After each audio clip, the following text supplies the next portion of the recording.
etc., etc., etc. Everybody who, every month is subscribing to Apple, they could be subscribing to a Ghanaian alternative, right? But they're subscribing to Apple because that's what's there, that's the system that's there. So as we start to raise these children to, develop, I don't know whether it's blockchain, cryptocurrency, our own currency, while we train them about prosumerism, how to code, how to create these YouTubes, Googles, it has been invented in Nigeria and Ghana.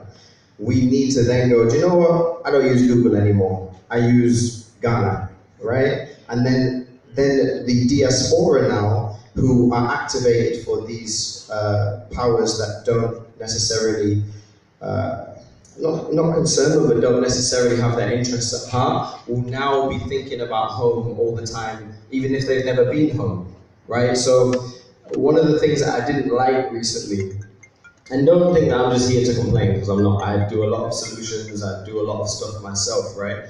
But I didn't like how the kids were all standing out in the heat when Prince Charles came here, waving flags. I agree. And then there was big banners saying shared past, shared future.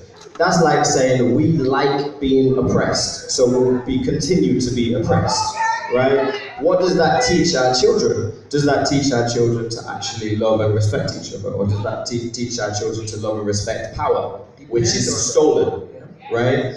So, right, exactly. And so I believe that if you start to welcome the diaspora, rather than alienate them, rather than, so I have 2 orphanages in the Congo that I fund, right? And I'm moving to Congo this year actually. And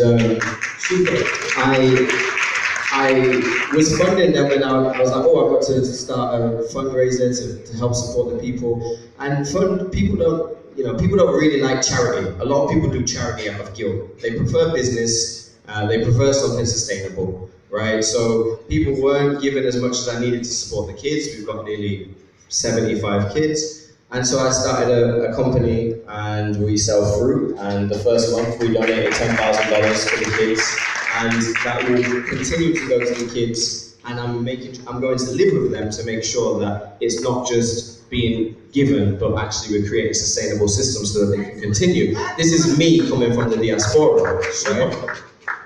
So though I was born in Barbados, I have Jamaican heritage, I am definitely in the center of Africa, especially Congo, because the politics in Congo is ridiculous. But